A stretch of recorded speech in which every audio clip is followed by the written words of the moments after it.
নমস্কাৰ বন্ধু বান্ধৱীসকল, আজি আমি ভিডিঅ'টো আৰম্ভ কৰিম 2017-18 আৰু 2019 চনত অহা Assam SCRT DLED pre entry টেষ্টৰ সকলোবোৰ ইতিহাস অৰ্থাৎ হিষ্টৰীৰ প্ৰশ্ন উত্তৰসমূহ।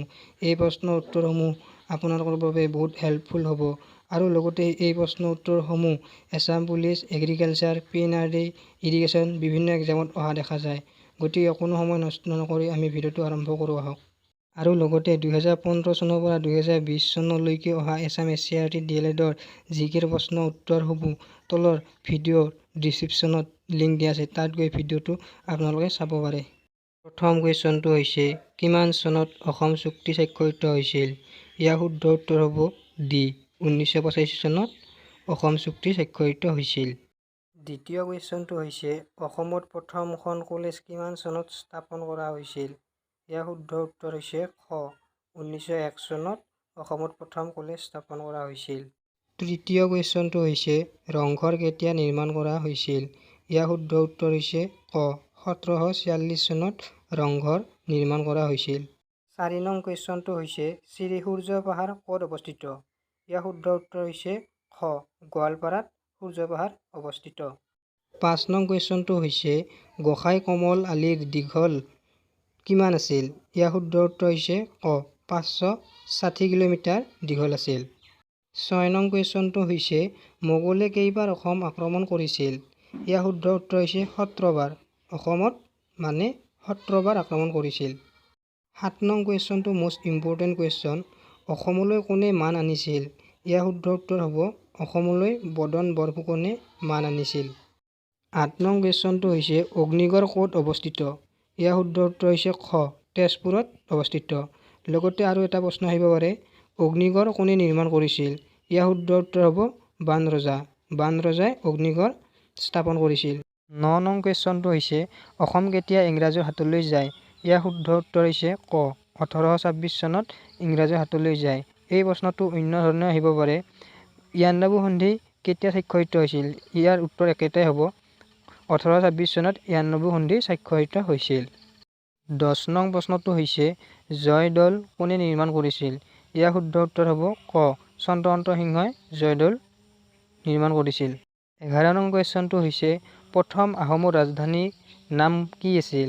ইয়াৰ শুদ্ধ উত্তৰ হ'ব ক, চৰাইদেউত প্ৰথম আহোমৰ ৰাজধানী আছিল।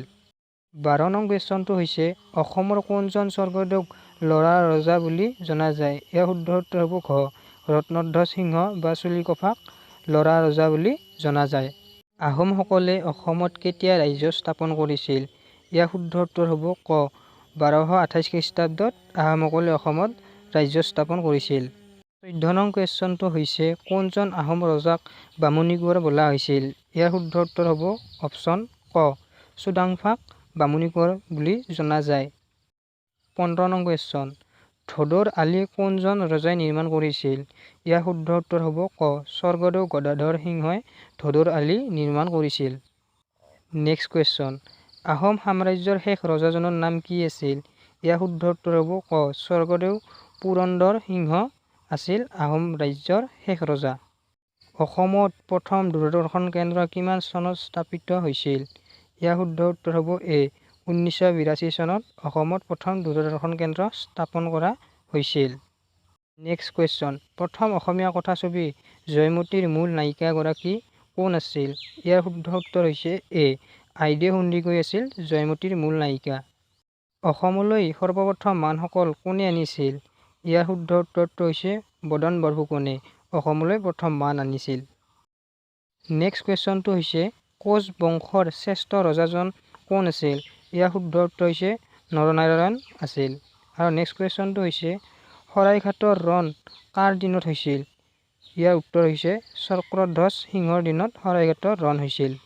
নেক্সট কুৱেশ্যনটো হৈছে কোনজন আহোম ৰজাই নিজৰ মাকৰ স্মৃতিচিহ্ন হিচাপে জয়সাগৰ পুখুৰী আৰু জয়দৌল নিৰ্মাণ কৰিছিল? ইয়াৰ শুদ্ধ উত্তৰ হৈছে ক, স্বৰ্গদেউ ৰুদ্ৰসিংহই জয়দৌল আৰু জয়সাগৰ পুখুৰী নিৰ্মাণ কৰিছিল। বৰ্মন বংশৰ শেষ ৰজাজনৰ নাম কি আছিল? ইয়াৰ উত্তৰটো হৈছে কুমাৰ ভাস্কৰ বৰ্মন বৰ্মন বংশৰ শেষ ৰজা আছিল। আৰু ইয়াৰ লগতে নেক্সট কুৱেশ্যনটো হৈছে কুশল কোঁৱৰক কেতিয়া ফাঁচি দিয়া হৈছিল? কুশল কোঁৱৰক 1943 চনৰ 15 জুন তাৰিখে ফাঁচি দিয়া হৈছিল। পোৱামক্কা ক'ত অৱস্থিত? ইয়াৰ শুদ্ধ উত্তৰ হৈছে ঘ। পোৱামক্কা হাজোত অৱস্থিত। গতিকে বন্ধু বান্ধৱীসকল, ভিডিঅ'টো আজিলৈ ইমানেই।